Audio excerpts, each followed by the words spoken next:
Thank you, Aunty Joyce. Well, welcome to everyone here tonight at the Pavilion, and also for all of those people joining us on the live stream.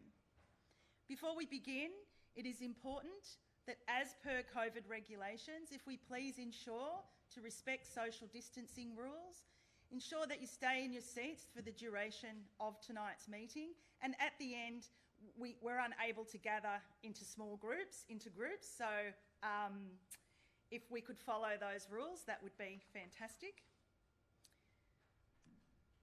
So, ladies and gentlemen, tonight we want to talk to you about a challenge our community, like so many others, is facing, and that is the challenge of building and maintaining mental wellbeing across all age groups in our region. We cannot shy away from recent tragic events. We need to accept these events have happened, and we need to understand and learn from them. We also need to accept that this is not a school or a council issue to address alone. This is a community issue, one that we all play a role in. The challenges facing both our younger and older community members today are very different to the challenges people have faced in the past. The true impact of global events like COVID-19 and the effects of social media on our society are not fully understood, but we need to accept the world, society, and our community is changing. And therefore, our approach and how we help one another must also change. Poor mental wellbeing doesn't happen overnight. It occurs over a period of time. Therefore, to help change the course of poor mental wellbeing in our region across all ages, but especially with our youth, we need to look out at least over the next 3 years and consider what must be different if we want to create a cultural shift and build a caring, connected community. Tonight we're going to cover some very sensitive topics. So if anyone finds they need additional support at any stage of the evening, we have professional support people here. They'll be wearing vests, and please feel free to approach them if you need to. Also, there will be professionals online, so for all of our people that are live streaming, please feel free to connect with them at any stage of the evening. And if it is an emergency, please call 000. Ladies and gentlemen, tonight is not just about sharing with you what is already available out there, which we will do tonight. It is about getting your feedback and your input on where, as a community, we need to focus to improve mental health and wellbeing of our community. Therefore, we are encouraging all questions and comments to please be directed to our website, which will be displayed on your screen. It's displayed here, and it'll also be displayed on your screen in the live feed. As we are a community-driven organisation, we invite everyone to please complete the survey, which will be available, which is already now, I understand, available on our website. This feedback will help us shape a plan to support the community going forward. And so tonight we've called this town meeting as we want to start the change process, the process of changing the culture and breaking the stigma surrounding mental wellbeing. We want to support great local initiatives already underway, such as Chats for Change, the Man Walk, Jezza Cares, Makuta, and Talk to Me Bro. And if tonight you would have found on your seats, there is a brochure from the Suicide Prevention Collaborative, the Illawarra and Shoalhaven, and it's got where you can go for support. Also on the other side is a sheet from the Kiama and District Stronger Community Initiative, which lists the organisations and the local support groups, services and contact details are on this sheet, and you can also access it through the QR code which is here.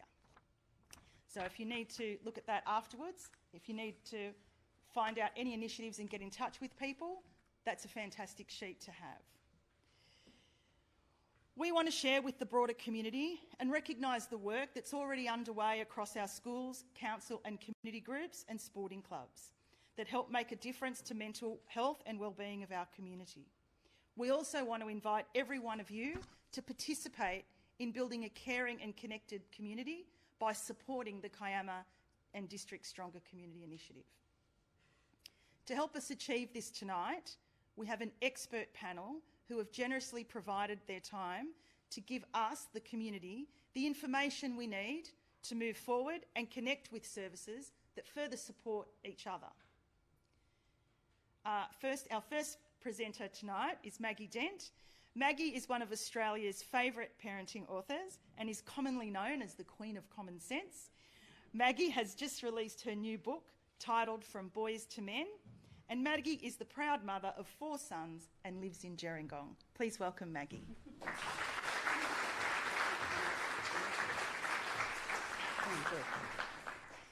Why am I here? Firstly, I am a local. My youngest son, I'm a West Aussie originally, decided he wanted to become a doctor after being a physio and chose Wollongong. Said, I want to live somewhere where you surf a lot. And he was able to walk down that hill and surf in town. He said, this is the best place on earth. Now, I don't surf, so I prefer Gerringong, but anyway. The other reason I'm here is I was a high school teacher and obviously worked with lots of kids who struggle. Became a full-time counsellor because I preferred that to teaching English and writing paragraphs. And then when I was on an intensive breeding program with my sons, I volunteered in palliative care and found I have a really good knack around death and dying. So I actually am a death doula. Not anymore. Not anymore. But I help people on that journey. I facilitated the family and the aftermath. And then I ended up in the funeral industry. I've done over 250 funerals and 1,000 weddings. And then stepped into suicide prevention work around the wheatbelt area of Western Australia because we had a few droughts and we were losing. So I kind of had this background, and then I kept saying, so how can we help people better? So that was really, I've been looking at resilience for probably 42 years of my life, and that's kind of why I'm here, part of this organisation, kind of supporting what I've also discovered and learned. So I just want to go through a few things. If you haven't kind of worked out, we're here for a whole lot of reasons, that when we have a collective loss, which is what we did experience, then the impact impacts all of us over and over again.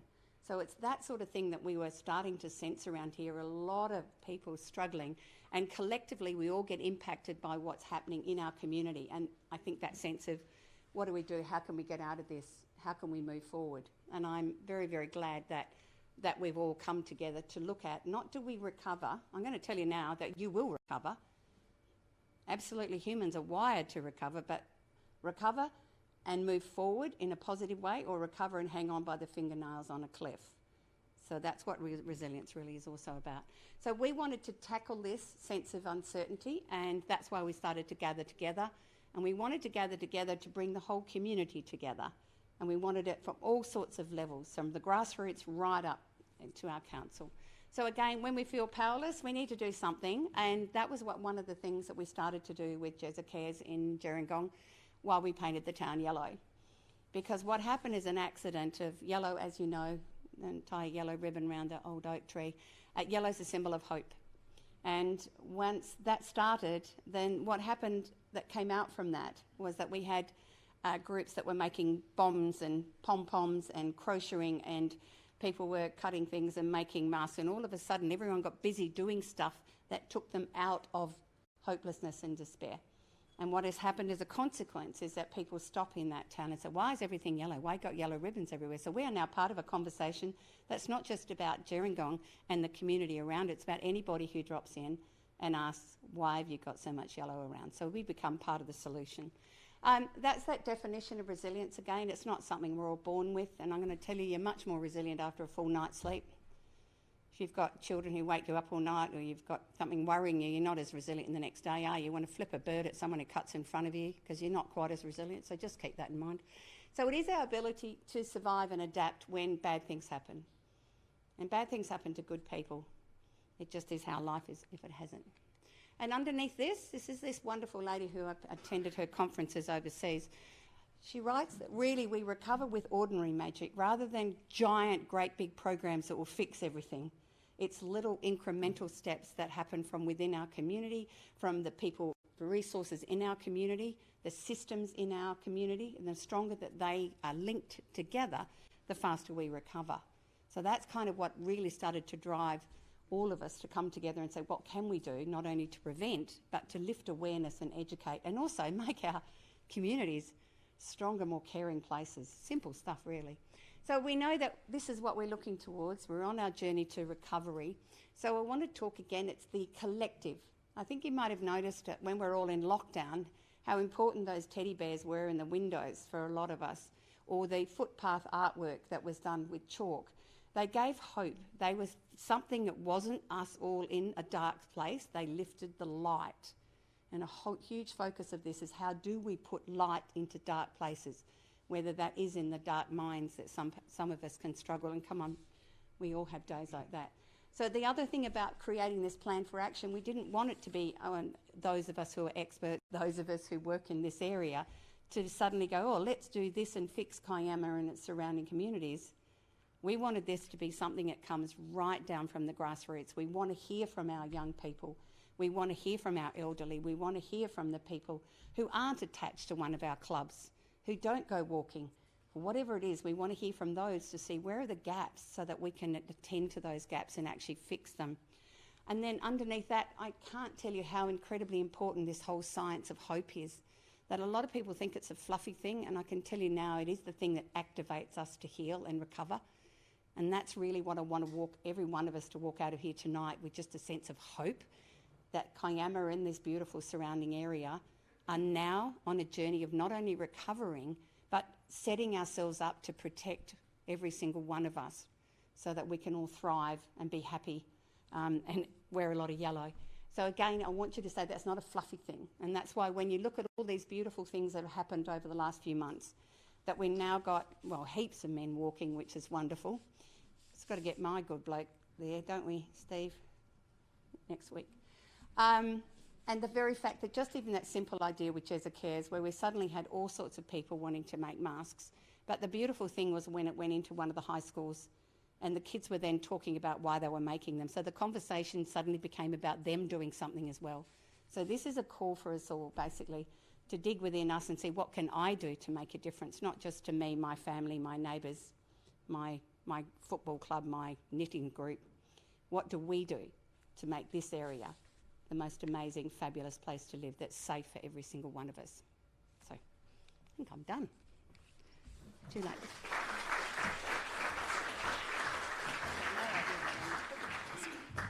Thank you, Maggie. That was great. Our next presenter is Elliot Waters. Elliot is a Black Dog Institute youth presenter with a lived experience. Elliot is 18 years old and resides in the Hunter region. Would you welcome Elliot? Thank you.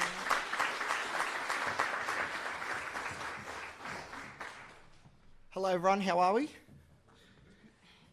Who likes public speaking here? Hands up. Real confident, come on.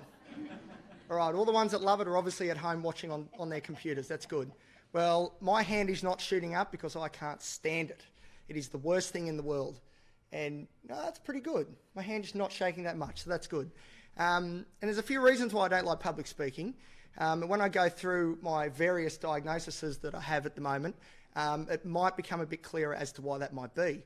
But I think the important thing to take on board with that is the fact that I'm still here doing it anyway. So although I really don't like it, you can put your mind to it, you can do anything. And the other thing is, because I like to talk a lot, I'm going to put my stopwatch on so I don't talk the whole time. So, because I'm sure you guys have a lot to say as well. So let me just get that going now. How do you work this thing? Jeez. So I'm from Newcastle, which is the best place in the world. I reckon Kiama and the surrounds is probably second, but Newcastle's definitely number one. Any Newcastle Knights supporters here? Oh, come on. Yeah, very good. So I don't know if you guys have been following the footy or anything, but the Knights have been pretty woeful the last 10 years, and I have put a lot of blame on the Knights for my mental state at the moment. But this year was a lot better, so that's good. So I study at uni a Bachelor of Psychology, makes sense. And I work at Bunnings. I'm going to get onto that a bit later on. I'll explain why Bunnings is important in a minute. So thank you for having me. That's the first thing. Thank you for welcoming me to the community. I did the Man Walk today, which was amazing. I love those initiatives. To my dismay, Newcastle doesn't have a Man Walk, which is a disgrace. But I think come tomorrow when I go back there, we're going to have one. So, mental illness diagnosis. This is my favourite part. Who's heard of bipolar? Good, tick, got that. Who's heard of ADHD? Tick, got that. Who's heard of social anxiety disorder? Tick, got that. That's why this is very hard for me. Who's heard of borderline personality disorder? Oh, that's pretty good, because that's a doozy. Got that. Who's heard of caffeine abuse disorder? It's a real thing, and I've got it in droves, so there you go. I've got that too. So anyway, so I've got a lived experience with a lot of different labels, and it's very important to say that they are just labels, because people tend to get given these labels and think, right, this is what defines me, and it's not. All it is a framework for recovery, and people need to remember that.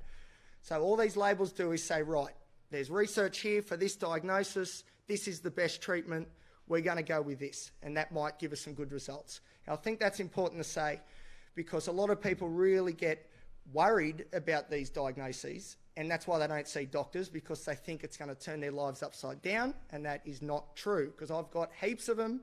I've had depression in the past, general anxiety disorder, you name it, I've had it, and that's all they are. They're a framework to recovery, so that's very important. So I know youth mental health is a big thing down here at the moment. It's a big thing everywhere, to be honest. It certainly is in Newcastle as well. I spent some time living in Tamworth. It is there.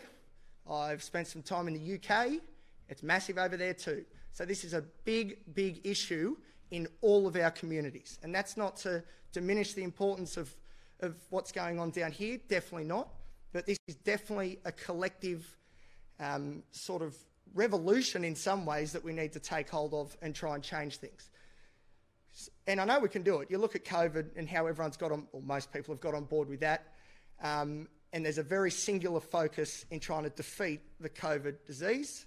And I really think that shows that we have the ability to do something similar with mental illness.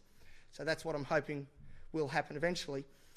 But yes, life is very complex. So when we talk about things at the real extreme of the spectrum of mental illness, people get to that stage, and I've been there a few times, where I've had to ask really difficult questions to myself, whether it's worth going on. Thankfully, the decision was yes, although it's been very close there a few times. The reason is because life is complex. And you mentioned hope before. People lose hope and think, geez, the walls are closing in. There are all these things that I need to fix and I can't. There is no light. There's only one option out of it. And I was very lucky that I've got a great social support network who are able to instill hope in me. But I think it's everybody's responsibility to do just that. And it's not just to the people that you know. I think it is to everybody you meet on the street. We need to assume that there could be something going on behind the face. So why I mentioned Bunnings before. So I work at Bunnings. If anyone goes to Bunnings Qatar, I'll get you a good deal on timber. The reason I mention that, though, is I see a lot of people at work, a lot of people. Now, the statistics say at any given time, 1 in 5 people are going through a mental health complaint. 1 in 5. So I look at the room now, that's a lot of people. There's a lot of people. I'm one of them, but it's definitely not just me. 99 out of 100 of my customers at Bunnings all appear really happy to me. They all seem really happy. There's nothing wrong. Of course, the one customer that does abuse it, that's the one you always remember, and that's a shame. But most people seem really happy. And the fact of the matter is, they're not. They are not. So the face that you see when you see the person walking down the street, it could be your family member, it could be your friend, you don't know what's going on behind. All the memories, all the experiences, all the cognitions that are going through their head at any given time. A great example, I was at work and I was having a really bad day. So bad I was even crying at one point. Now look, I'm a bloke, I don't do that rubbish, you know what I mean? But this day I did, and I even got caught. And luckily I got caught by one of my team members who's actually one of my best friends. So that was good. Later on that same shift, one of the managers came up to me and said, Elliot, we love your positive attitude that you bring to work. You are a pleasure to work with. Keep doing you. We vibe off your happiness. And although that's a great compliment, I sort of chuckled to myself and thought, you have no idea what is going on. And I've always thought about that because you don't know what's going on with other people. You're only an expert of your own experiences and own perceptions. And I think people assume that everything's fine. And I think partly it's because there's some truths out there we don't want to confront. But if we don't confront those truths, the results can be quite telling. And I'm sure I don't really need to go into detail of what that could be. But I thought that was a very poignant example because I was having and I still remember it clear as day, one of my worst days, and yet I got told that. It was unbelievable. So I think it's a great lesson that we need not to assume that everybody is down in the dumps, but to be mindful that they might be, potentially. So all those customers I see, I try and give them the best customer service I can because I love my job and I try and do the best that I can. But it's also because I feel that we all have a responsibility to do that to each other. And that can be the same for our teens as well. I know when I was going through school, it was quite a difficult time. And my parents had no idea. And by the time they had an inkling that something was wrong, they were years behind the eight ball. Years. The run time from, say, negative cognitive space or psychological thought processes to actual behavioural manifestations that other people notice can be a very, very long time. So that's why I think it's very important we have these conversations with people who may seem like there is nothing wrong. And hopefully there is nothing wrong, and that's great.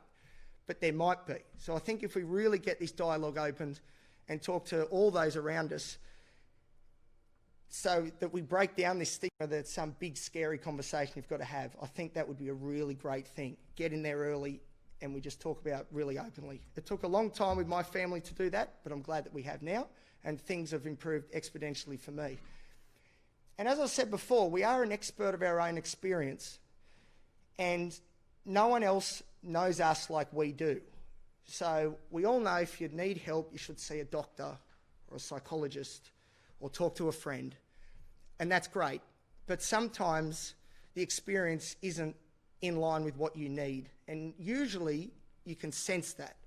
So my advice there is that to keep shopping around and looking for people until you find someone you're comfortable with that can help you, because this is life. Like this, it doesn't get any bigger than this. So it's very important that you don't diminish what your perceptions are. Just because someone says, oh, come on, chin up, it's not that bad, that doesn't cut it, I'm afraid. You need to go to someone who will validate your feelings and emotions and perceptions. That is so, so important. But yes, so I guess the big take-home message for me is that I'm hopeful that people in all our communities, this one obviously, but all the other communities as well, as a nation, as a world, that we start this conversation going. And it's not as simple as, I'll see a doctor. It is really like, look, mate, what's going on? Maybe I can't help. Maybe I can't help, but what I can do is offer support and say, hey, you make the decisions, but I'll be there right behind you. And hopefully, if we all do that, we'll have a great place to live. Thanks, guys. Thank you for having me. Cheers.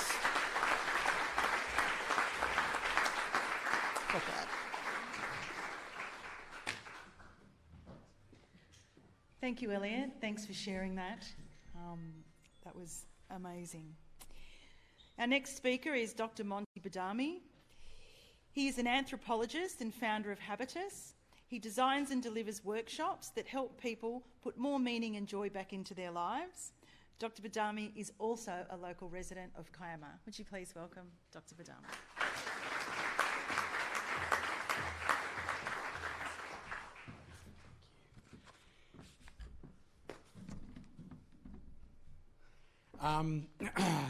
I just want to say thank you, Elliot, for sharing your story. Like, seriously, I want to thank you for your courage and your generosity, your honesty and your energy.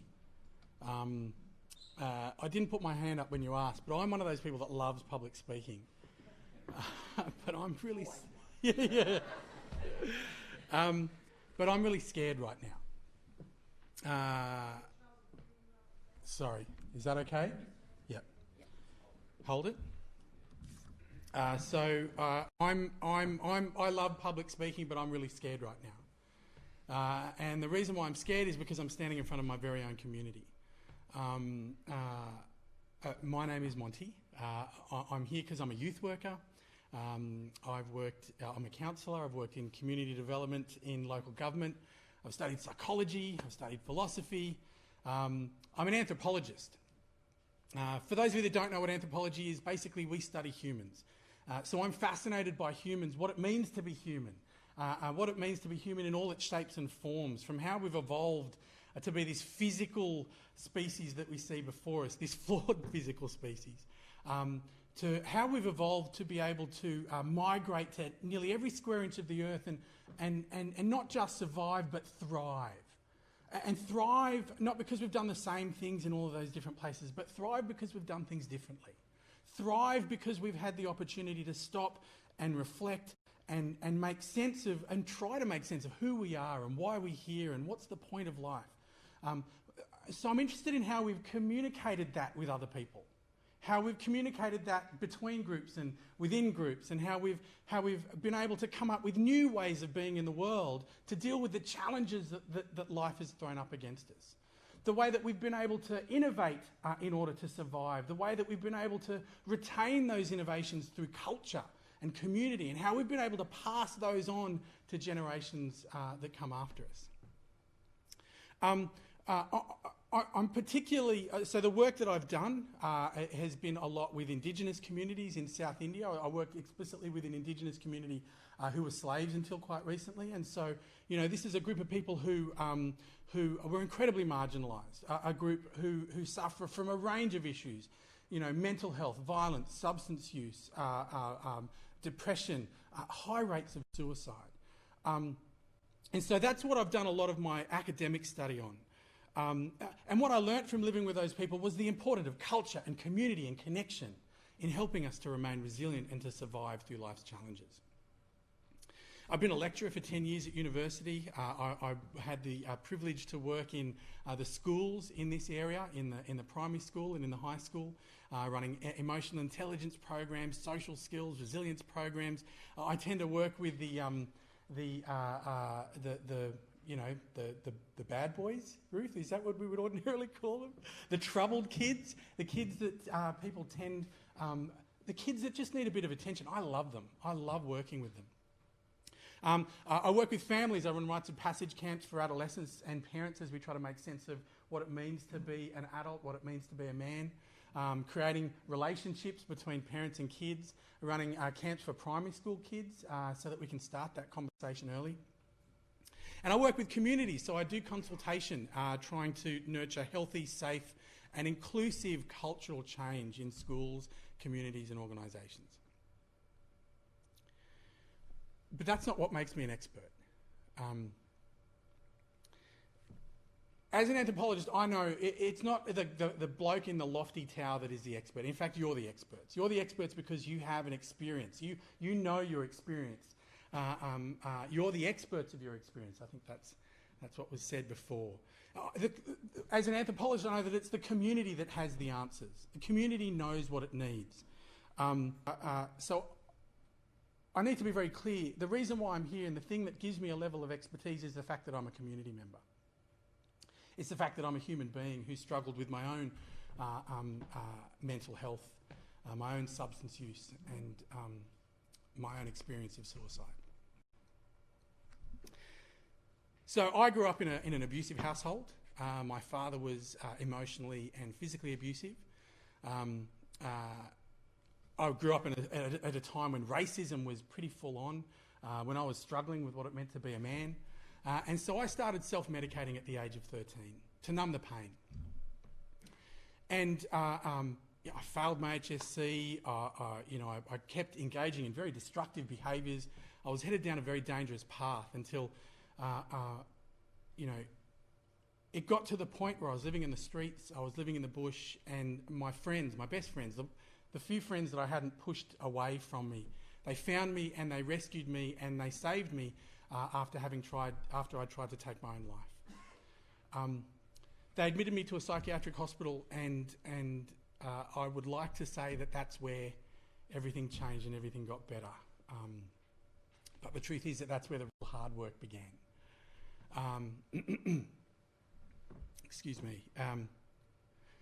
I like to think that that helps you understand a little bit about why I do what I do, why I'm so passionate about what I do, why I've dedicated my life to understanding my experience so that I can share a little bit of that understanding with others, and maybe make a difference. What I do is really about finding opportunities where I can just spend time with people and listen to their stories so that I can keep learning from their experiences, from your experiences, so that I can make a difference, so that I can make that experience that I had kind of mean something, so that it can be worth something. And I would love to be able to say that it's all dealt with and everything's cool. But like everybody, like all of us, I wrestle with my demons every day. But I have learned a few things along the way. I've learnt that everyone has a story. I've learnt the work that I do is primarily about drawing out the different stories, really trying to focus on the diverse voices in a community, trying to focus not just on the noisy ones, but on the ones that don't often get heard, the ones that are pushed to the margins, the ones that feel invisible, the ones that are silenced, the ones that are struggling, the ones that feel alone. It's the basis of the work that I do. Essentially what we do in our programs is we just try and create a space where people have the emotional and psychological safety to take off their masks, to share their stories, where we can just listen to each other and learn from each other and just work it out together. I've learnt that being human is complex, that it's messy and hard, and rather than pushing that to the side, we have an opportunity to hold the space for the darkness and the light, to see the beauty of imperfection, the value of human connection, to understand that there are no quick fixes, but there is hope. That's what I've learnt. I've learnt that there's hope. I've learnt that there's hope because there are so many organisations that are already doing some amazing things. The school, the council, the collaborative, the youth centre, the Man Walk, all these amazing places. Larger organisations, Black Dog, Headspace, they're all trying to make a difference. And I need to be very, very clear, I simply would not be here if it wasn't for organisations like that. But I also know that we can get through this. We can get through this, but we need to own this. We cannot outsource this problem. It's up to us. We can't expect other organisations to be solely responsible for this change. We cannot expect, that it is the responsibility of the school or the council or the collaborative or Black Dog or any of those organisations for fixing this. They're already doing so much. As I say, it's up to us.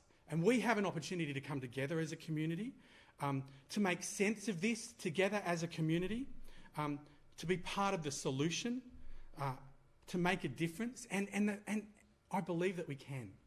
I really believe that we can. Because this community cares. What I've noticed is that we all want to do something. We are doing something. We're here for each other as a community. That's what I feel when I come into this space right now. Our community has so much to offer. I speak to people every day, so many people who have wonderful skills, wonderful talents, wonderful resources, wonderful ideas, and they all want to make a difference. And that's our gold. That's our magic. That's our resource. And so we can use that to make the change, the little changes, Maggie, that you were talking about, the little incremental changes, but it has to come from us. It has to come from within. We have to be the designers and the drivers of that change, us as a community. And we can do it. And I know that it's scary. I'm so scared right now. I've told you everything. I'm really scared. I know that it's scary. I know that it's confusing. I know that it shines a light on our flaws and our vulnerabilities. But one thing I have learnt from being an anthropologist is the fact that we are flawed and vulnerable and imperfect doesn't make us failures, it makes us human. The fact that we are human is why we need each other, right? The fact that we are imperfect and flawed and vulnerable and human is why we need each other, why we come together, why we have communities, why we have cultures, why we have groups. And the fact that we have cultures, the fact that we have groups, the fact that we need each other, the fact that we have community is the very reason we've been able to survive for so long as a species. Thank you.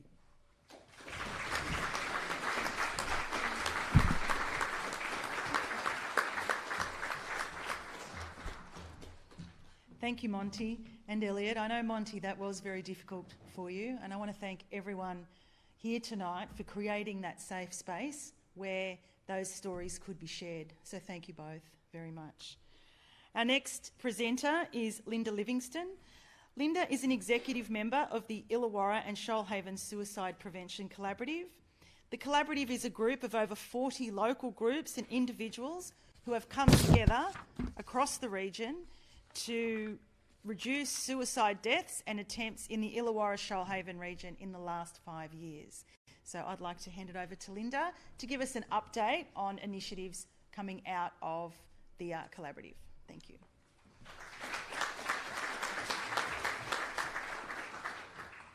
Thanks, Cherie, and thank you to the organisers too for inviting me to speak today to give you an update on what we're doing as part of the collaborative. I too really feel privileged to live in a community that wants to take responsibility, wants to connect with others to work out how we can make this a better place for everyone to live and enjoy. I also want to thank Aunty Joyce for your welcome and pay respects to elders past and present and just acknowledge all that you and other elders have taught us about getting through tough times. So I do just want to acknowledge that. And I also want to acknowledge those who've been bereaved by the recent loss of loved ones. I truly am very sorry for your loss. So, as Cherie explained, I'm Linda. I'm a member of the collaborative. We're a group of over 40 organisations. I'll just... there's some of them who are working together to reduce suicide deaths and attempts within the Illawarra-Shoalhaven. We've been doing this over the last 5 years. We currently have about 300 local people who regularly participate in collaborative meetings and working groups, many of whom live and work in Kiama and some of whom are here in the room tonight and online. Before undertaking any activity, we generally look around what the community is saying is needed, what the evidence says about it, what will work and have some success in addressing those needs, and we look at what's in the literature as well as the practical wisdom of local communities and the expertise of people with lived experience, similar to what Elliot was describing. And this picture here is a group of some of our members who have lived experience and some of whom are out in the foyer tonight, who have just been invaluable to guiding and directing so much of our work. Over the last 3 months, we've been working closely with council, other local organisations and community members to coordinate a response to the recent increase of deaths in Kiama. We've established the Kiama Focus Working Group of the collaborative that's been meeting regularly to coordinate activity. We want to make sure that people know where they can go to for support. We also want to avoid duplication of effort and ensure that any new and enhanced suicide prevention efforts align with the evidence base, complement existing work and meet community needs and are part of a long-term sustainable strategy. In addressing the immediate community needs within Kiama, the members of the collaborative have been distributing these where to go for support cards throughout the area, and there's been many people in this room tonight that run shops and sporting clubs and others that have been helping distribute that information, and that's been fabulous. We've also been coordinating the Chats for Change teams who are also here tonight, and they're offering people a chance to talk and have a cuppa at local venues such as the Leagues Club, at the markets, at Joyce Wheatley Centre and Jamboree Bowling Club. We've been working with local schools to provide education and support for both students and their parents, with support from the local headspace services, police and others. We've been providing information sessions about how to look after yourself and others during tough times. This has been organised by the local health district and Lifeline. We've been promoting Question, Persuade, Refer training for anyone in the community who'd like to know more about how best to talk to someone who might be thinking about suicide. This promotion's been done through local community Facebook pages, and I know a lot of people here tonight. I've seen your pictures and your certificates on Facebook. It's been terrific. And we've also had some TV and radio ads promoting this information. We've been coordinating the provision of training for community members who may be interested in courses such as mental health, first aid, etc. And we've been promoting local activities such as what the council's been doing with the health and chalk packs being distributed through the libraries. Other work that the collaborative members are supporting is the provision of an aftercare service for people who may have attempted suicide. This service provides support for people when they leave hospital and are trying to transition into going back home. So we've got been doing a lot of work working closely with the local health district about how we can improve that aspect of the experience for people. We've been trying to organise additional psychological and mental health nursing support within Kiama. Members of the Lived Experience Group have been working very closely with the local health district about designing an alternative to emergency departments for people in distress. And it's hoped that the Illawarra Safe Space will begin operating early next year. So that's something we're looking forward to.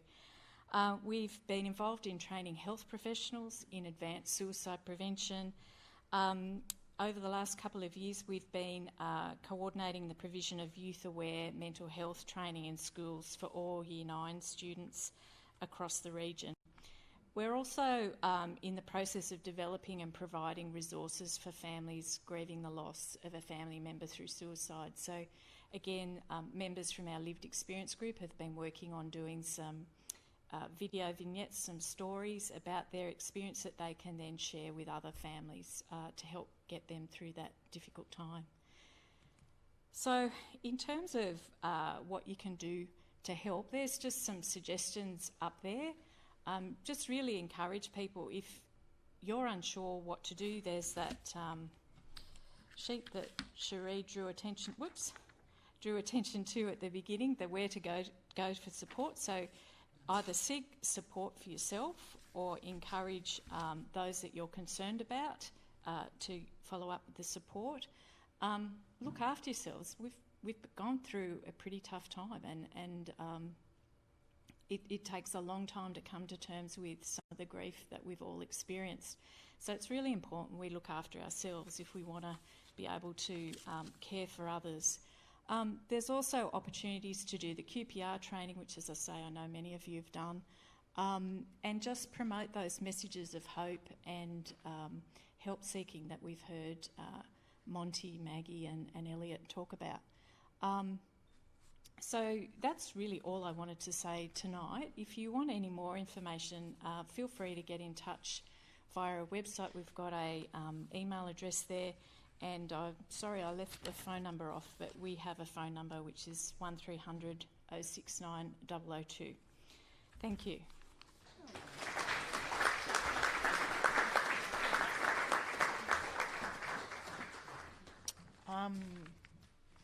Thank you, Linda. That's some great work being done by a lot of people right across our region. So thank you for updating us on the great work that the collaborative is doing. Our next guest is the Kiama High School. They're going to give us an update on what's happening at the school. And Catherine Glover, I'd like to invite Catherine Glover up, the principal, and the newly appointed youth advisor, Emily Cirillo. Thank you.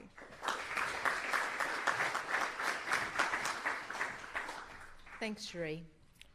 Thank you again to everybody who has put tonight on for including the high school in part of this process of healing and of learning what each of us do.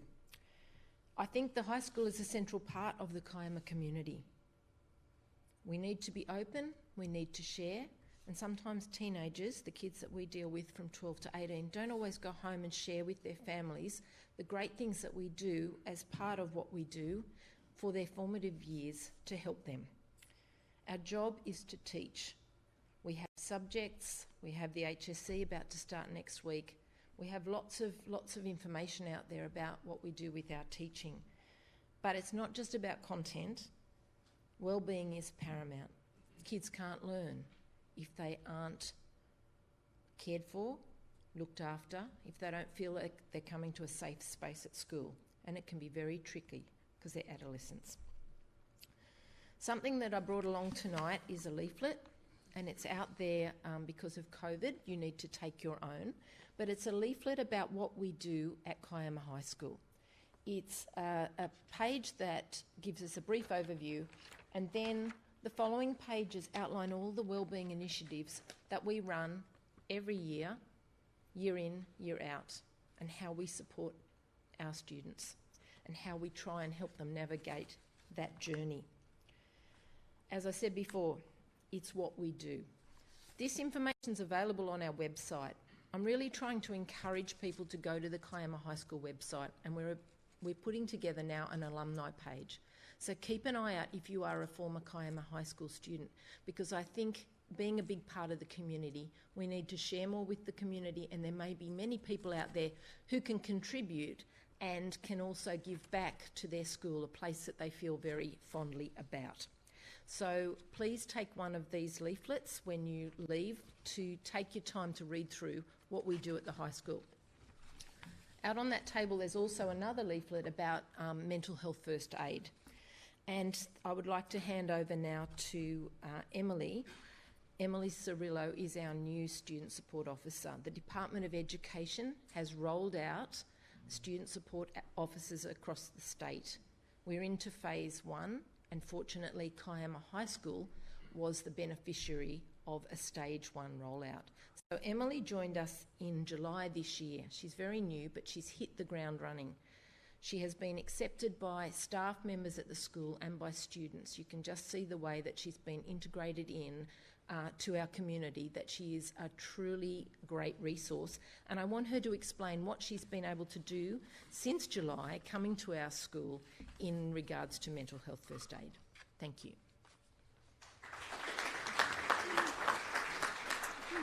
Hi everyone, I am Emily and I have only just recently joined the Kiama High School team.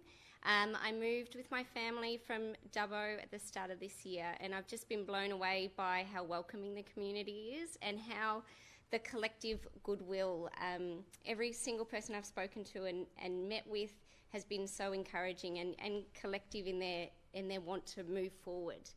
So one of the things that Catherine and the team made clear to me when I joined Kiama High was that mental health first aid was something that they really valued as an offering to their students and something that the students really valued learning. So Kiama High School offered teen mental health first aid to every Year 8 and Year 10 student. One of the needs was to train me to become a teen mental health first aid instructor and also to build our local capacity. So what we've been able to do is we've been able to secure some funding to be able to offer this teen instructor training so that we will have 12 adults, teachers, youth workers from Warilla High all the way through to Ulladulla with the training to then support our young people to receive teen mental health first aid. What this program is about giving young people the skills and the confidence to respond to their friends, people in their community, or even noticing in themselves when they may need additional support, and removing, as you were saying, Elliot, the stigma around conversations about mental illness, and very clearly having the confidence to respond to friends that may be in a place of crises. So today and yesterday we had the first step in that process. We had the youth mental health first aid training, which is an invaluable course if you get the opportunity to. and then in a fortnight's time we'll have the instructor course. What this will allow us to do is to continue, as part of just what we do at Kiama High, embedding mental health education into the curriculum. It's aligned with the PDHPE syllabus, and it's about ongoing education and removal of stigma so that young people feel confident in their knowledge and have the skills to respond to crises as they need. So I would love the opportunity to continue to get to know people in the community.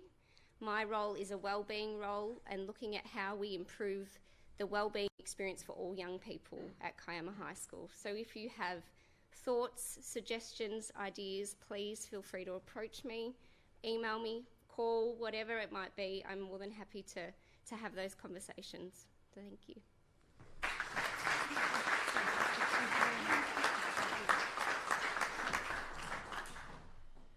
Thank you, Catherine and Emily. That was very enlightening. Our next guests are the Kiama Council. Jessica Rippon and Nick Guggersberg. They're going to give us a quick update on some of the council initiatives that are currently on foot. So, welcome.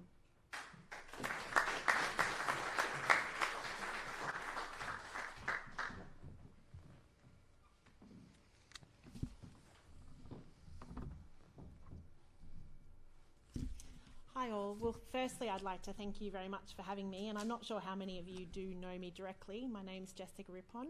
I'm one of the new directors at Kiama Council. I've been around for about 4 to 5 months, but I do live and do a lot of sport within this local community, and I care very much about the community. And the reason why I'm doing the presentation is I work very directly with Nick, who runs the youth centre and our community development team. So I guess we as a council are charged to create a healthy and safe and inclusive community. We're charged to do that by our community. And so like all of you, we were very impacted in trying to find some sort of way in which we could respond. We've been part of the Suicide Prevention Collaborative since 2016, and we've worked actively with them for a number of years. So we'd been in the area, we'd been doing lots of work, but obviously this was a unique circumstance and we wanted to be part of it and to show that we cared. So one of the things that we did in direct collaboration with the collaborative, a number of different organisations and experts, with the Illawarra Health District and also with our local community, we worked together to create the Kiama Focus Working Group. And this is also working very closely with the Kiama Stronger community group as well. We're working in partnership and together. We've got a number of different streams, which is the community response, which is where this fits. All of you doing all of your unique different components of a response. Jezza Cares, raising money. So that fits within this community response. We're there also working directly with health, with doctors, with other providers on the health and wellbeing stream. And then finally, we're working on a communication stream. And Council's part of that. We're not leading each of those areas. We're just participating within there and supporting whatever's needed and whatever we're asked to do. The other piece, I guess, that we're part of is our youth centre. We have been offering a lot of support to our young people for many years.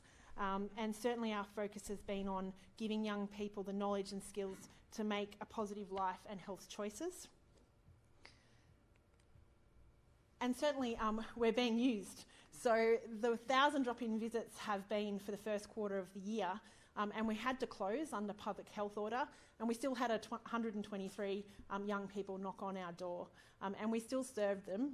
We did it a little bit underhandedly and behind closed doors out on the pavement, but we certainly had people come, and we were still there to support people. So I'm actually going to hand over to Nick, who's going to talk about the current programs that we've run. So we've actually tried to step up, to provide more support, to provide more programs and more initiatives where we can within obviously a small team. So I'll hand over to Nick.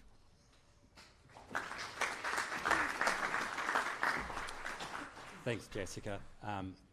So obviously we've been involved in some of those incremental steps for quite a while now, and I guess the key thing we want to communicate is that the context is the broader work of the collaborative in addition to the work that we do at Kiama Council.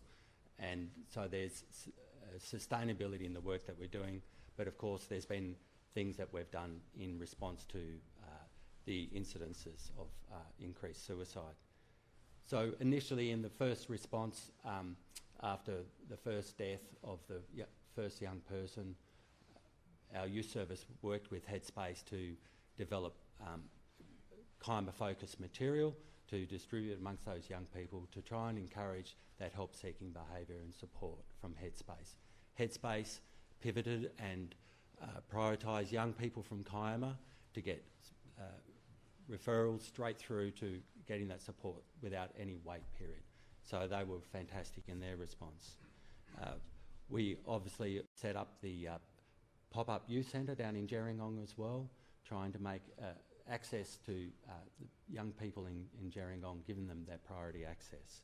And it was also about, as Monty and everybody else had talked about, giving hope. And so it was about being out there, making yourself available as well. We had plans to deliver a mental health mental health focused mural project later in around about this time of the year, but we brought that forward and ran that down at Werry Beach Progress Hall, and the results speak for themselves. We had fantastic involvement of young people there, fantastic message of hope, connections. They're all the things that make a difference and build resilience. We also wanted to make sure that our parents and other students had access to information. So if you were looking at our Facebook page, you would have noticed a plethora of information that our youth service was posting out, everything from about how do you go talking to young people, your young people, about the death of their friends, about having to go to a funeral from their friends. How do you talk about suicide with your children? These things we were all trying to get out there and make available. And of course, the other key thing that we did was set up the mental health hub on the on Council's website. So trying to get the information that people need to know where to get support in one place, in addition to the other activities that are going on in our community. So we had that sense there was something happening and that there is hope. I could talk for hours because there's a lot, but I don't want to take up too much. We were given 3 minutes. But we're very grateful to have this opportunity to help spread the good message, because there is a lot of hope and there's a lot of great activity. And I thank the Stronger Communities Initiative for inviting us to give us this opportunity. But like Emily, I welcome any ideas, suggestions, questions. There's a lot going on, and the thing we're going to keep in mind is the longer term. We can't be just pivoting to single issues. We've got to keep working, because resilience is built incrementally, one step at a time, over a longer period of time. Thank you.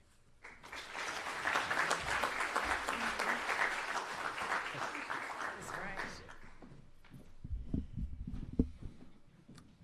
So thank you to the high school and to the council for that presentation. And later on we'll talk about all of you becoming members of the Kiama and District's Stronger Community Initiative, and that way we can, from a grassroots level, we can feed back in and get awareness of what programs are already out there, how we can join in and participate, and how we can get the services and the initiatives that we need as a community. So it's a really good mechanism for us to work in with the council, work in with the high school, and working with the collaborative. So I would like to take this opportunity to remind anyone that the issues raised here tonight, if they've caused any concerns, to please contact Lifeline on 131114. It is very sensitive material, and if you do feel you need that support, please don't hesitate to contact Lifeline. Now we're going to move on to questions. We received so many questions from the community. It was fantastic, and I really want to thank everybody who took the time to put there and submit their questions. Due to time constraints tonight, though, we won't be able to deal with them all tonight. However, please be assured that all questions and any requests for information will be responded to by the appropriate person, all in due course. So everybody will hear back from us. It's just because of time, we only have an opportunity for a few questions. So I think we might get started with that. And our first question tonight is from Carol Tyne, and I think it's for you, Linda. Yep. Thank you, Carol. Hello, thank you.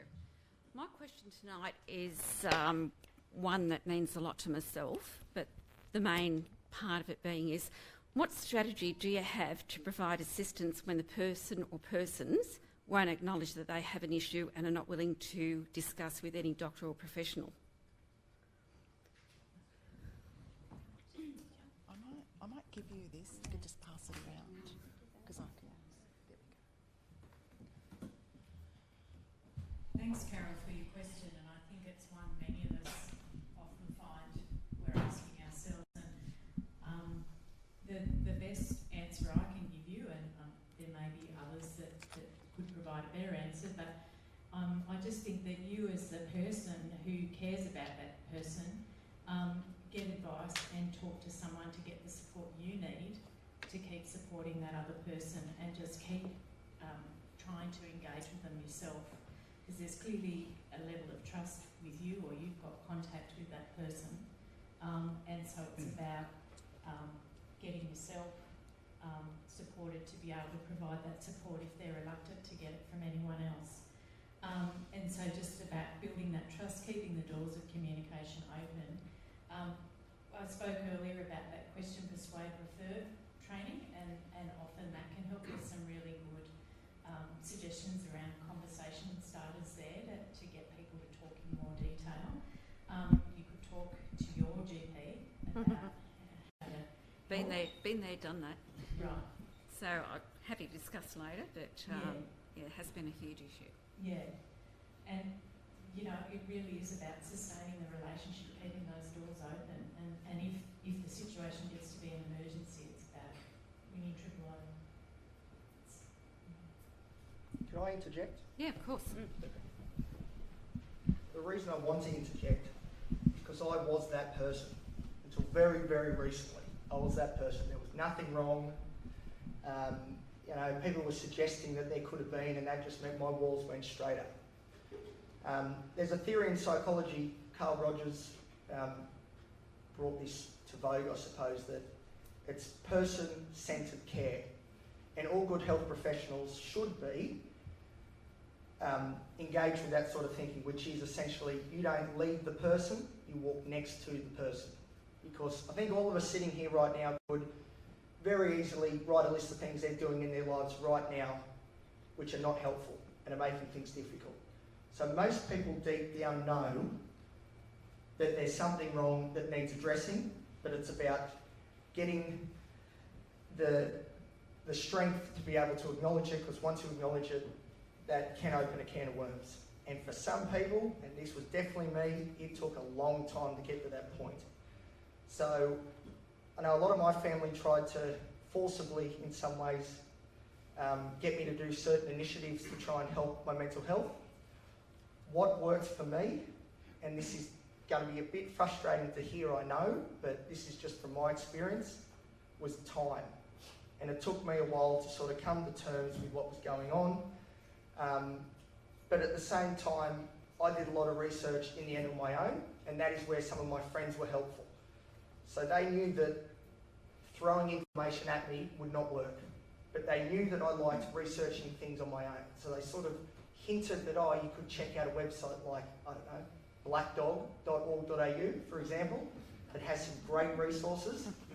But it does though. So it's got a lot of psychometric testing on there which can help as well. Obviously I don't know the individual concerned, but I just know for me, I had to do a lot of that stuff on my own. And as soon as anyone tried to come in and direct me down a certain path, that was it, no chance. We reset the clock again. So, and I know that's frustrating, so frustrating, but that's seemed to be what happened with me. So I don't know if it's a similar situation, but of course, if it's getting to a point where, you know, there's emergency services may need to be involved, that's a different kettle of fish. You intervene straight away, that's different. That is different. So, yeah. But anyway, that's my personal experience. I don't know if that helps, but yeah. Thank you. Thank you.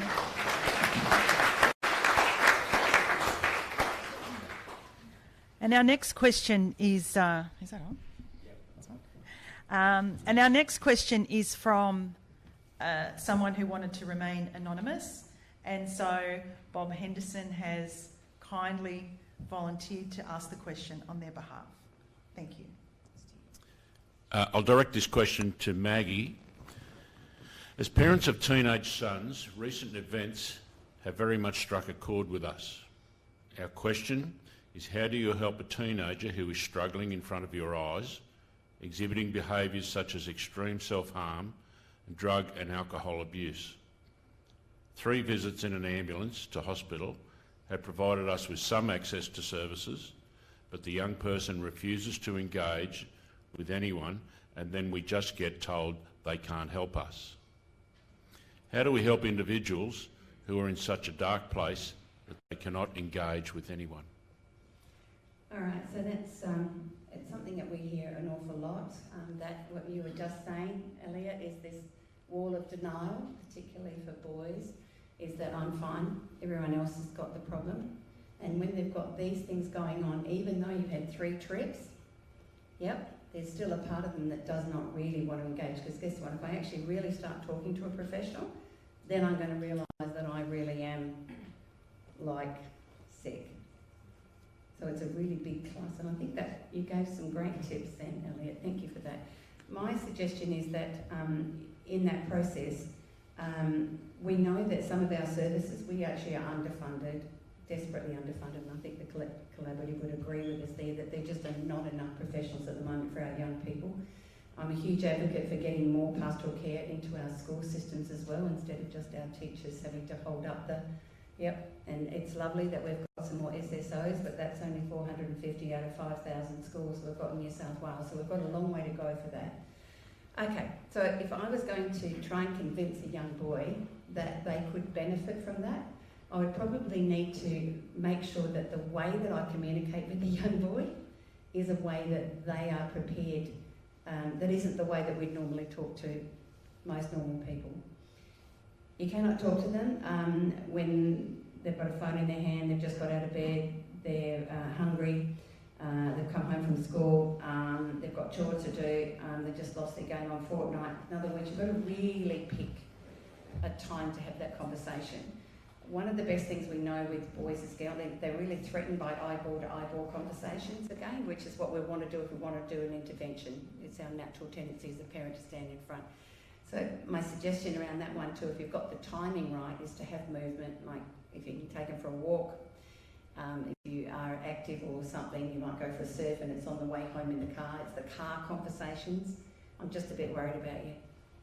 So, and that, looking at a website, I'm going to tell you that's another really good tip that, I've just printed off stuff in the olden days, but nowadays they know where to access some of these good things. They can go check it out, and can we have a conversation a couple of other days? In other words, I sow the seed, they go and have a little look, and they go, holy pork, things aren't real good, are they? Maybe I'll have another conversation, and it's again choosing the right time, and the way that I'm going to talk to you is coming from a place of non-judgment. It's not very easy with teenagers. I think all of you know that if you've ever had one in your house. And then my last thing is that what teens actually need is these significant adult allies in their lives called lighthouses, who aren't mum and dad. We know they're going to give the worst stuff to mum and dad, and anything mum and dad says, it's got 3 heads, hasn't it? So it's about us having the aunts and the uncles or the lighthouse teachers or the people like Emily in our schools, who they just were more likely, if they check in on them, they often open up there rather than keeping that wall up towards mum and dad. And then the last one, as a parent, keep tabs via their friends. So keep sort of like, if you can pick them all up and go for a long drive on the way home, listen to what's going on in the car, then pull aside one of the mates and say, I'm a bit worried, you reckon he's all right? What's going on at school? And get a bit of inside information, because one of the things we know with teens, they're really more interested in looking after their friends than they are themselves. And they really do care about their friends being okay, but couldn't give a poop about themselves. So it's just a couple of the little things that we've worked out in terms of getting underneath that. And I'd like to think when we've done all this survey that we get the information from young people about where the gaps are when this sort of thing happens, when we can't help them. We need to make sure we've got something in our community and access, a way for them to be able to find someone who's magical with that sort of boy. and they'll be somewhere in our community, trust me. Thank you.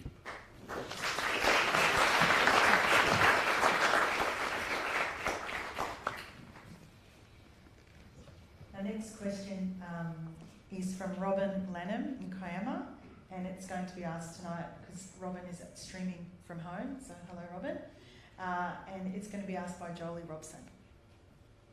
Do we know what the young people of the Kiama LGA are concerned about? What keeps them awake overnight? What triggers their anxiety or depression? Have we asked them?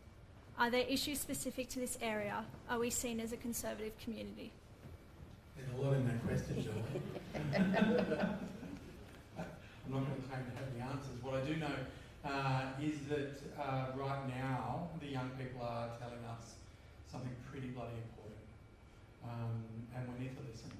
We need to listen.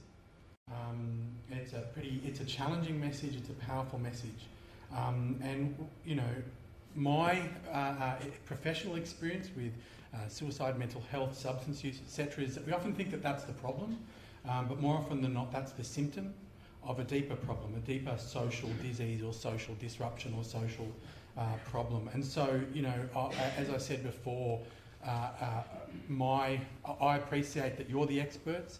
The young people are the experts of their experience. We have an opportunity to really listen to them and explore that so that we can understand the causes and, more importantly, understand the deeper needs that they're trying to communicate with us right now. You know, there are some amazing things that are going on. There's the Youth Advisory Committee through the Youth Centre. We're trying to establish mechanisms through which we can get more youth consultation, youth engagement through a range of programs. I suppose what I'm saying is I don't have the answer to that question. I don't know what's going on for them. It's an incredibly complex situation for them.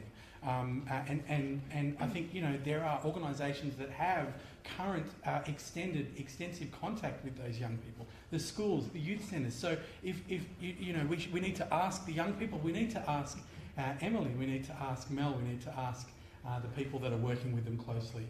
And, you know, I think the important thing is to draw out those different voices, not just the voices that fit in the norm, not just the voices that we tend to hear more often. We want to hear, you know, what are the voices that don't fit into the norm, what are the voices that are struggling. With regards to what we can do, I think kids are probably tired of hearing about a lot of this stuff. I know that as a young person, you know, like there's a saturation that's taking place. And so, you know, in finding out what really matters to them, it may not be substance use or suicide. It may be, you know, just general little things that build and build and build until they become too heavy. So opportunities to really find out about that on a daily level is important. But we need to have different ways of asking them. We can't, it's not that easy, as Maggie said. You can't just look them in the eyes and go, what's going on? Because I can tell you that won't work out too well. So finding different ways of doing them, you know, that's kind of the way that we run our programs. It's really just, you know, they're evidence-based, obviously. They create transformations, they create self-awareness, they create, you know, these constant feedback loops that we can use, but they also give us a deeper understanding of what people need. With regards to this area, I think that this situation is not specific to us, but we have some specific needs. It's a very complex issue, and I don't want to simplify it or reduce it to simple causal factors. The truth is we do need to engage with young people. It's not isolated to our community. But our community has a complex mix of conservatism and progressive attitudes. You know, but we're incredibly privileged. We have lots of resources, as I said before. We have lots of knowledge and skills, and perhaps we can come together to be able to work on that.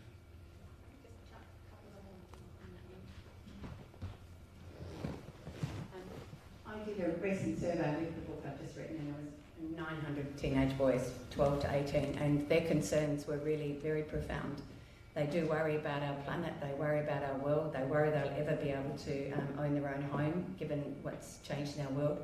They're really worried about the mental health of their family and their friends. So they're really deep, deep concerns, because the world is nastier. It's way nastier than when we were teens. We thought it was tough. But seriously, what they've got and what they get marinated and exposed to is enough to make most of us not want to grow up to be an adult. They see things that they should never see well before they're teenagers and are able to deal with it. And then you put that mindset on top of it and excessive use of pornography or gaming that's very violent. You're marinating developing brains and into a space that's not very loving and connected and caring. So again, we've got a real responsibility in this digital world to help our kids to be able to know how to navigate it in a healthy, respectful way. And that's not easy because, of course, again, they're on their own journey to do their own thing, and autonomy is something that's an innate need and drive within most teens. So having those conversations, if you can create the time and have a deep conversation with your teen, regardless of what age they are, you will be staggered with what they can come out with, but you have to accept what they're saying without an awful look on your face like, really? Or I don't believe that, that's a stupid idea, then you shut it down forever. So again, they have got big, deep thoughts about the world as it is, and they do want to find grown-ups who can share that with and have real nuanced conversations. And that's in all sorts of levels of homes, it's not just in the educated houses. I've sat in the dirt with some of the Aboriginal boys that I've worked with at times, and their concerns are really deep and profound, but they're often written off as no hopers and not because they're not paying attention in class. So they've all got a voice, exactly what Monty says, that must be heard within this journey as we heal and head towards the future, because this is their world that we're messing with at the moment. Thank you, Maggie.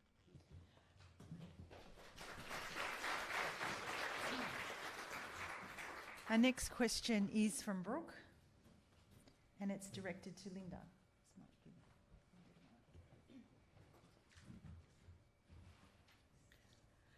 So this one's for you, Linda. Is there enough information about the serious impact and consequences of the use of social drugs? The fact some people can be severely affected long-term or permanently.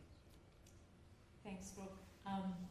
Look, I'm not a drug and alcohol counsellor by any stretch, but I've consulted the Brains Trust of collaborative members to just give me some insight as to the best way to respond. I suppose from my perspective, I think there probably is enough information around it. It's about how making it accessible so people want to engage with it, similar to the theme of some of the other questions. And I suppose what's being recommended to me is a particular website called Your Room, so it's yourroom.health.newsouthwales.gov.au, and it's got a broad range of resources that talk about the impact of use of different drugs and the impact they can have on your behaviour, so people can make wise decisions about how they use them. Many people can use alcohol, for example, and it have a little impact, whereas others, it does have a huge impact. So it's really about helping all of us understand and make decisions for ourselves about what's the wisest way to engage with those sort of social drugs. Can I add something to that? Thank you very much, Linda. My experience personally, and also through the work I do with young people, is that there's actually a lot of information. Young people are saturated with information. What there is a lack of is connection. In the work that I do with addiction, we don't think of the opposite to addiction as sobriety. The opposite to addiction is connection. Connection to people, place, nature, purpose, value, belonging, identity, all those different things. And so, this is where, there is so much information. But we can augment that information and give people the strength to actually make choices by providing opportunities to connect. And that is lighthouses through intergenerational relationships, through peer-to-peer relationships, through all sorts of connections of support and understanding in the community. Thank you, Monty. Thank you. Thanks, mate. Our next question is from Cassandra Napier, and it's directed to Maggie. I'm asking on behalf of my friend Sarah and myself. We're both mothers of young families with young children, and we've heard tonight that resilience is built over time. What strategies can we be utilising in the home, or what strategies can we be instilling in our own kids to support them in dealing with anxiety and depression as they grow?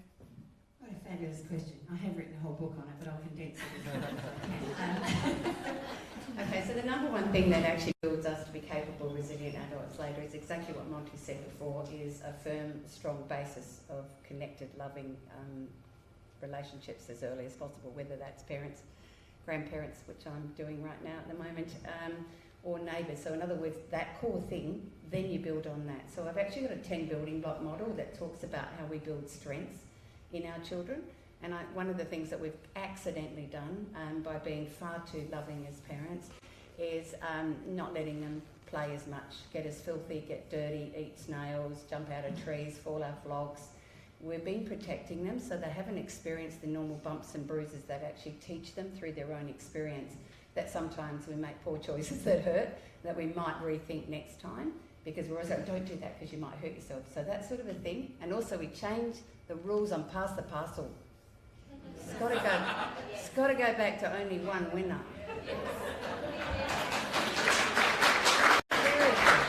Under 5 is when you've got to learn you don't always get what you want and things suck. So can you see, once again, the more your children are exposed to failure and disappointment, the better they get to deal with it. So we build emotional buoyancy by experiencing it. And I think that's one of the things. There's a whole list of life skills is another really big one, that our kids need to develop life skills. And every now and then as they grow a little bit older, we go, okay, so now it's time for you to do these chores. And chores are what we do in our family because we're a family and everybody helps. No, you're not getting paid. Yeah, and this is now you're a little bit older, so now, yep, this is time for you to learn another life skill, because my job is to make myself redundant, that you can walk out the door later on because you're capable of doing it, you know. And we know that it's later now. We know that then our teens are getting their licenses later, you know, whereas previous generations, man, it was the day your birthday turned up, you were right down that police station, weren't you, getting your bills, and you were onto it because it was just now we just keep delaying it because I probably won't need it and I'm not driven, but I'm also distracted by here. So there's a whole series of these building blocks that we can build into our children through life experiences, not digital programs. Yep, and it's a big, long, you know, it sits on Maslow's hierarchy, anyone who's done that sort of study, that you get the basic needs met and then you gradually build them up like that. And at the very top is an interesting one because it's called nurturing the spirit of our children. Because your kids are meant to have a childhood. They're meant to be noisy, unpredictable, squealing, keep you awake, jump on your head, shove their finger up your nose. They're meant to do all that because it's a part of authentic living relationships and about having a childhood where they experience joy and delight. Yeah, and it's one of those things that takes time and energy. And I think one thing we've got from COVID-19 is I think we've had a reset a little bit around, were we too busy to be a family? Were we too busy to spend time? And out come the board games and the puzzles and, you know, I'm hoping they stay because I think it's those core things where you actually interact with other humans that's going to help you be a human later. You know, we don't marry a digital device, do we? So I hope that gives you a clue. Yes, you can build strength in your children. At any age, we can keep building our strengths. And our adolescents, that's exactly what these programs that we talk about, mental health first aid programs that build skills in our kids to know how to deal with that situation. So we empower them to be part of the change that we want in the world. Yeah, so good luck. I just want to add to that quickly, maybe. Maslow, that's very good. That reminded me I've got assignments to do when I get home. Thank you for that. I think another thing with resilience that's so important is developing within yourself and those around you this idea of meaning and purpose. So everyone's life at some point is pretty rubbish. There is no two ways about it. No one gets out of it, you know, all smooth sailing. It just does not happen. And the thing that I find that insulates against those sorts of occurrences is having a clear direction in your life. And I think there's been a real theme tonight around complexity. There are so many options for young people today that no one knows what the hell they're going to do. And because of that, young people are getting demoralised. They don't know where they fit in the world. This has been me for a very long time. And that is breeding these negative cognitions and thought processes and wondering what the hell is this world about. Because there is not that clear path anymore. So a lot of people are trying out different things. They're not sure what their identity is, so they don't know who they even are as a person. And again, I've had that problem. I think a real key is if we hone early in the school system would be good, what your direction is. And that doesn't necessarily mean career. This is, when I talk about meaning and purpose, I'm thinking more about your morals and your ethics and the type of person you want to be. I said at the start of my presentation, which I always do, I can't stand public speaking, but the reason I do it is because this is a big part of the purpose that I'm trying to carry on through my life, trying to help other people not go through what I have. And I think if people have a real determined objective, they can see how they want their life to appear in front of them, they know the types of people they want to hang out with, they know what they want to achieve, I think that is really important, and it does fight off these depressive illnesses, I suppose. Obviously things happen and you know, there are some terrible stories out there and it breaks your heart. And unfortunately as humans, there's not much we can do about that. But at the very least, having a clear direction, I think, does protect against a lot of the ebbs and flows of life. So yeah, I think that's very important. Can I just add one thing? I'll just add one thing really quickly. So I'm in the army. We deal a lot with the science of resilience, and one of the big misconceptions is that resilience is just keep bashing your head up against the wall. But the reality is that real resilience is learning how to rest, recover, reset and reorient. So it's really important to look after yourselves, look after each other.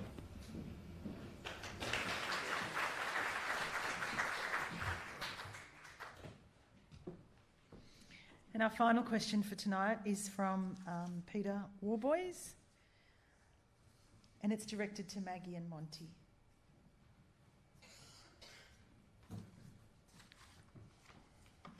Thank you. I'm a bit worded out, I must say. I've lost my juice for talking, but I will. But I guess before I say, I just want to thank you for your love and everyone here. That's what I'll be taking away. So yeah, thank you. I've held concerns for a long time regarding the pressure that young people experience at school. Specifically the early grading that takes place and the volume of testing that happens in schools. And somehow I feel like this is counterintuitive to wellbeing. The grading and the tests start as early as year one, and my experience is they only seem more to lead kids to comparing themselves to each other measured against a limited criteria.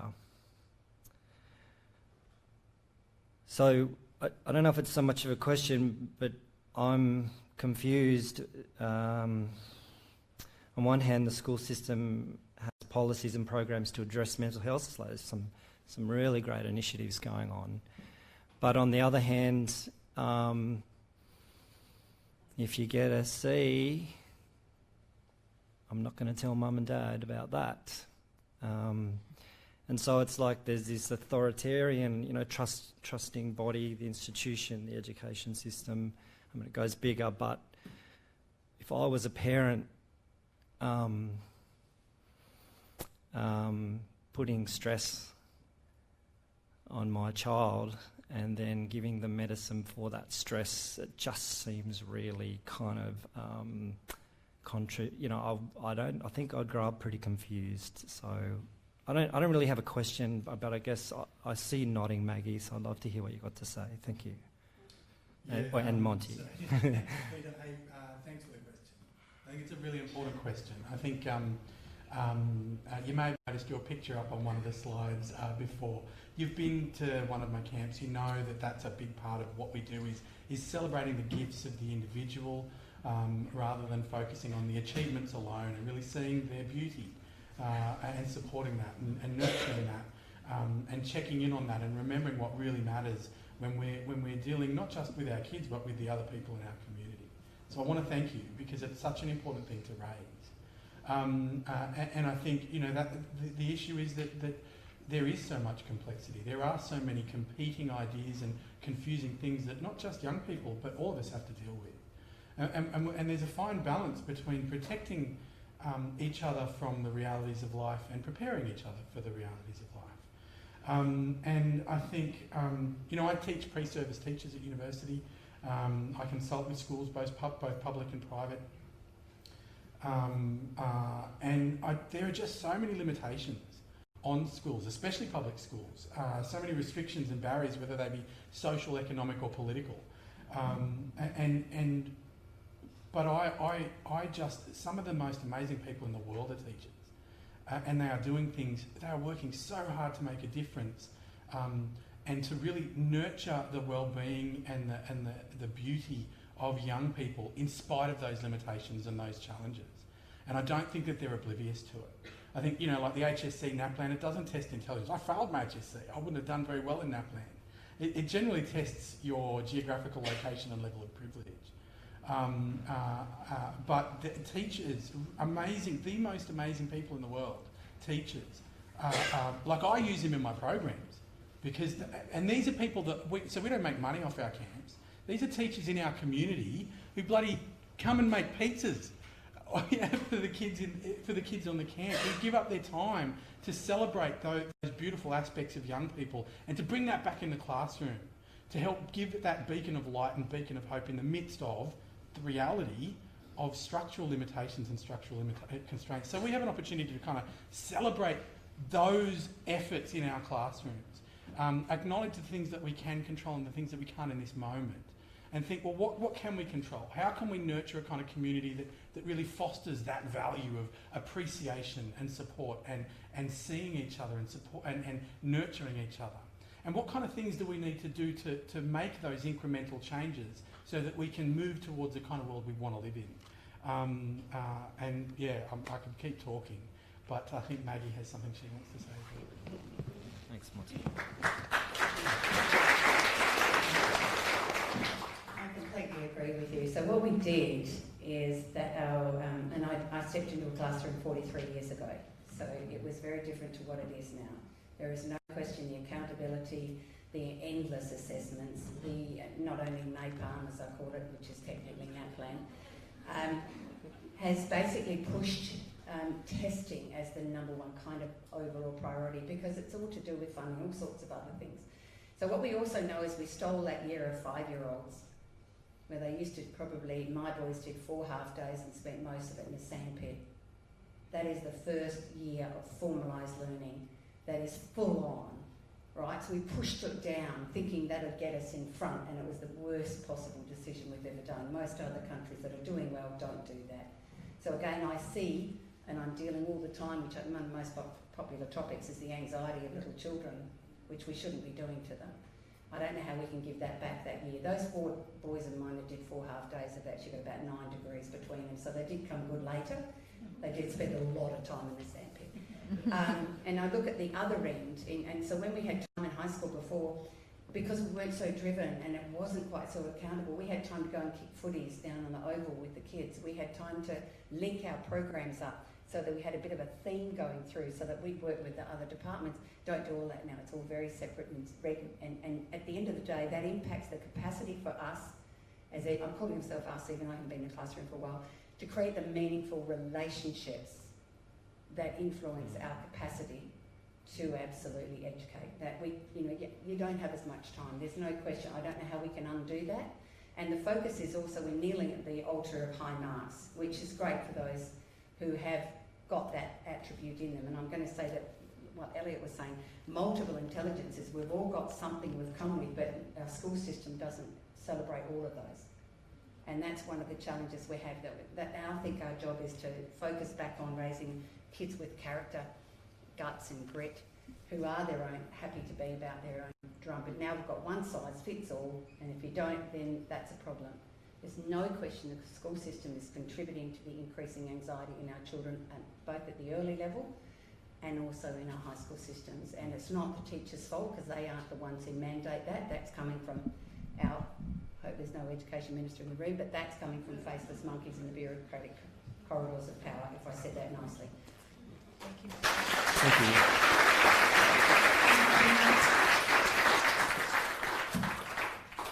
So thank you to everyone who contributed and asked those questions. They were really wonderful questions, and I think that they were very informative for everybody here tonight. I'd also like to mention how critical it is, as we are a community group, that really wants to know what our community wants is to complete the survey at the end of this evening. So on behalf of the Kiama and District Stronger Community Initiative, I would like to give our sincere thanks to our panellists.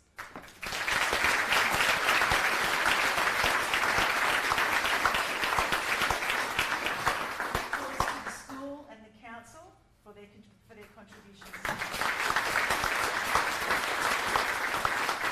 And finally to Aunty Joyce for such a wonderful welcome to country. The Kiama and District Stronger Community Initiative is a call to action. It's about building a caring and connected community. This is an initiative by the community for the community. This initiative is completely community driven and relies on the community's active support to be a success. In order to change the course and make a difference in people's lives, we need your support and your help. You can be an active participant in this initiative by building. Help us build a plan for the future and tell us what you need by completing the survey. Caring, by doing the QPR training. Question, Persuade, Refer is a 1-hour online training program. It can assist greatly with early intervention. It is available free through the collaborative, and please go to their website for more information. Connecting. Please go to the Kiama District Stronger Communities website and sign up to become a member. It's free and you'll be part of building our stronger community.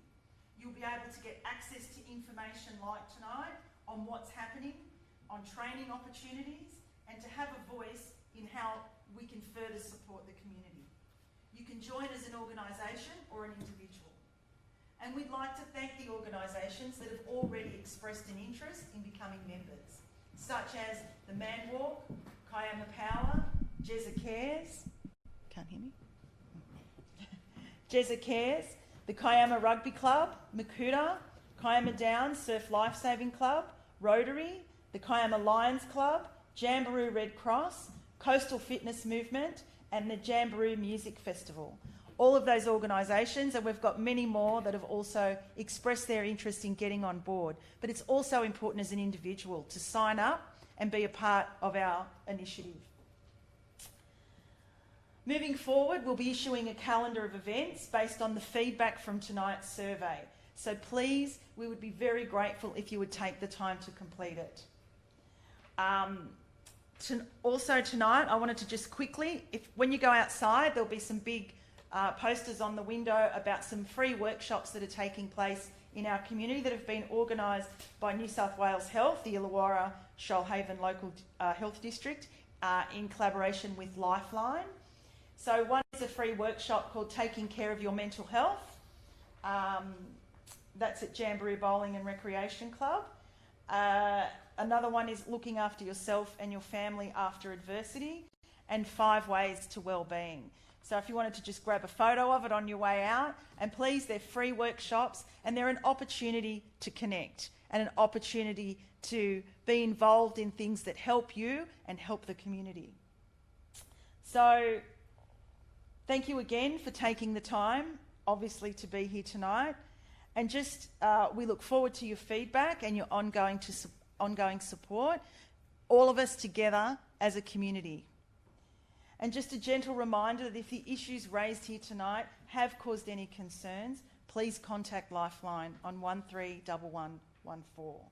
Thank you everyone for your attention. Thank you for being here and a part of this great initiative, and good night. Big thanks.